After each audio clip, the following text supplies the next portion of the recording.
for more discussion about that dispute and border tension in Beijing, we have two panelists joining us here. Yang Xiyu, Senior Research Fellow at the China Institute of International Studies. Also with us, Professor Wang Yiwei, stay with us from Renmin University. Joining us in New Delhi in India, we have Professor Madham Lalapat, who is Director of the Geopolitics and International Relations Department at Manipur University. Gentlemen, I want to welcome the three of you to our program. First of all, is there a way to resolve what is now a border tension and likely, if go on like this, a crisis? Let's have Professor Nalapat first from the Indian side. Well, I'd like to point out that the entire border between India and China should be mutually agreed and delineated. And certainly, India would very much like to see this happen. Now, we have had situations in which we have said that Chinese troops have been crossing into Indian territory. In fact, some 300 such incidents take place on average every year. So all this is a consequence of the fact that we don't really have a sharply defined border. And of course, we've been talking about Nehru. Nehru sent many letters to Mr. Zhou Enlai, and in several of those letters, he claimed a large part of territories which are today regarded by China as Chinese territory. So I think, frankly, Nehru sent a lot of letters, and if we have to accept one letter, then it's difficult to understand why another letter is not accepted. My point is very simple. These are two big mature countries. They need to sit down and work out a mutually acceptable border. After all these decades, it's very surprising this has not happened. Okay. Mr. Yang, you want to respond to your Indian counterpart's view? Well, I'm afraid I totally disagree with our Indian friends' argument, because the legal documents between countries, especially based on the convention signed by Chinese government and the British government more than 100 years ago, should be the legal base for all the border solution or settlement. While if you say some letter could be legal, some useful, some letters or documents are not useful, that will make the international order norms in chaos, especially in China-Indian disputes on the boundary. I'm not sure whether all of you, any one of you, have read through all of the letters through the both sides. So before we make a statement about exactly what all of those letters were about, we probably need to go a little bit more about the specific framework. That is exactly my question. Professor Wang, is there a way for the two sides to come out of this crisis or border tension? Definitely, both sides, I think, would like to make this tension be continued, because I think either September, the Xiamen summit, the BRICS summit, and particularly India just joined SCO, so it's a test for the new members. What kind of behaviors you are according not just international law but also SCO principles to peacefully to solve your dispute with your neighbor.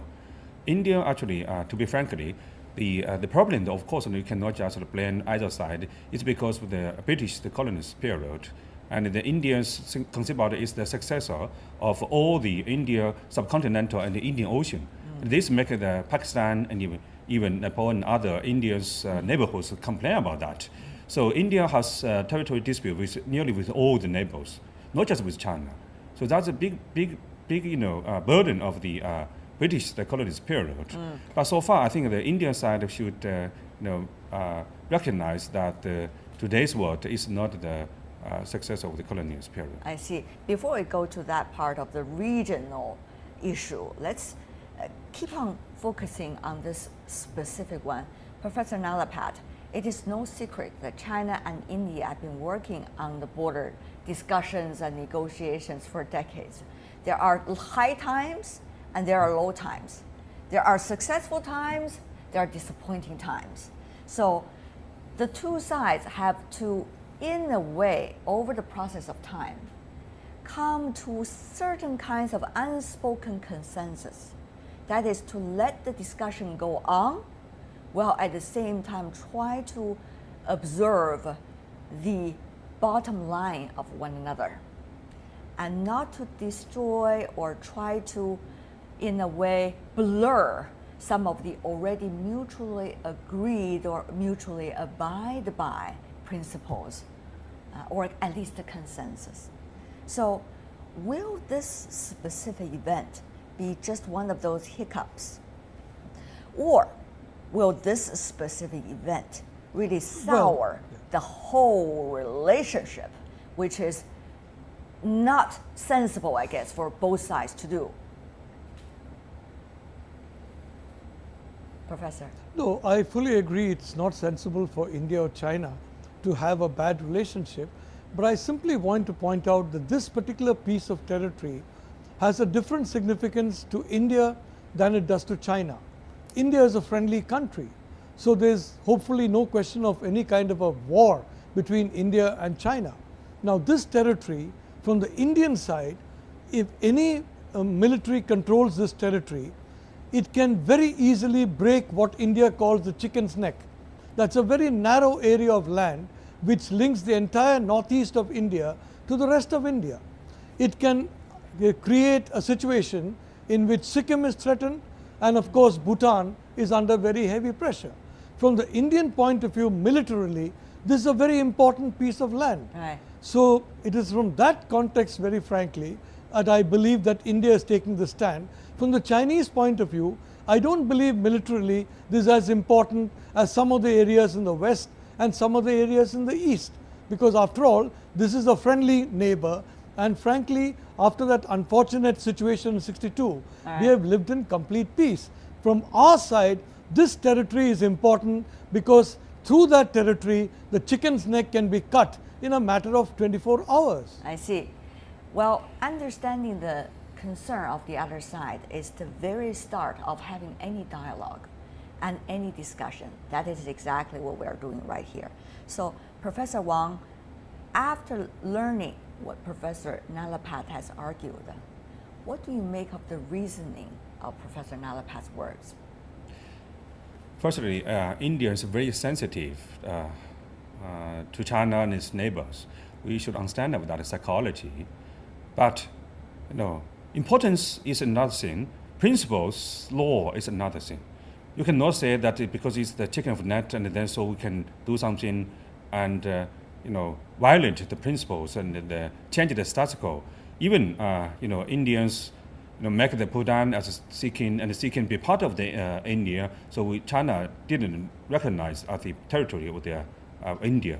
And then now, even in Nepal, they also want to make Nepal to another Bhutan, and then Bhutan to Sikkim. So make our territory more situations more worse and worse. So that kind of situation, I think we should change. Particularly the Indian psychology, mentality, I think should change in this regard. So if I could just conclude what you just earlier said, are you suggesting, Professor Wang, that India has to realize to a certain extent that its neighbors, such as Bhutan, such as Nepal, should have their own freedom to establish, maintain, and have the nature of its relationship with its neighbors, for example, with China, rather than India having an impact on these countries in terms of the nature of the relationship that these countries will have and could have with China. Is that what you're saying?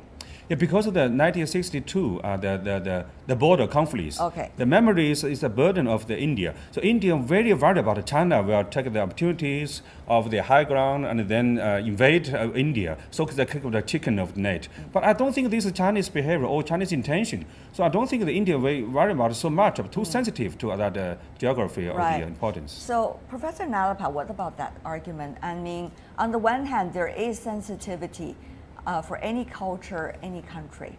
But on the other hand, if a territory belongs to a country, it belongs to a country. And then if another country sends troops to an area that belongs to another country, there seems to be some violation of principles, as we earlier argued. Professor Nalapat, is that oversensitivity for India? And how will India deal with its relationship with the neighbors, particularly vis-a-vis there is a China that is in India's neighborhood as well? while China also see India as a big partner in the neighborhood too? Well, I'd like to point out India has been a very good neighbor to China. For example, the Chinese trade surplus with India is some $50 billion. I mean, you were discussing Huawei in the last segment. Huawei, Xiaomi, and Chinese telecom companies are almost taking control of the Indian market. Day after tomorrow, if not tomorrow, Chinese infrastructure companies, Chinese electricity companies will also play a very dominant role in the India market because of their quality and because of price advantages. So there is a lot to gain from good relations with India so far as China is concerned, and of course geopolitically so far as India is concerned. So my point is very simple. These things happen. There have been cases, for example, our state of Uttarakhand, we have seen Chinese troops come in, and there have been some problems. Now these things happen. I don't think we should blow this up into almost like a warlike situation or a cause of war. I think we must understand these are local events and they should be dealt with locally, and in my view they should not be blown out of proportion. Okay. The overall relationship between India and China is too important for us to allow these small events to be blown out of proportion. Okay. Professor Nalapat emphasized on the word local, even though I do not know necessarily the interpretation of local. I only understand regional in that regard because we're talking about different countries together. Professor Yang, on the other hand, how should China see the latest situation? What are the measured and yet important attitude China should have toward what is going on right now? Well, and if I could, just related to Professor Nalapat's words, China and India are important partners. Yep. Chinese business people there in India seem to have an advantage, not because India giving preferential policies to Chinese businesses, but rather to their competitive edge. Having said that, though, still the two countries benefit from one another. And they should be, and they have to be, talking about regional. So, Mr. Yang, what should be the measured and the right approach from China, let's just say from today on? Well, first of all, I think the latest incident, on the incident listed, we need to clarify two fundamental questions. Number one, is Indian troops is in Chinese side or Chinese troops in the Indian side? You mean the territories? Yeah, territory. And the fact is, it is Indian troops in Chinese side. And secondly, China was shocked. Chinese people, Chinese government was shocked by the incident because that is the first time for such a case, because that is the uncontroversial area. There are indeed several pieces of the territory disputed, but that area has never been disputed. Over the past few decades. This is the first time. So that is what China is nervous about. Yeah, nervous and shocked. And China's logic is controversial areas that belong to India. And this case indicated uncontroversial period also belong to India if India feels that's important. So that will open a very bad example for the bilateral relation. So for China, we believe, first thing first, let's return to the convention signed by Chinese and the British government. And number two, return to the situation before the latest incidents. Then we can discuss what is India's concerns or what is China's interest.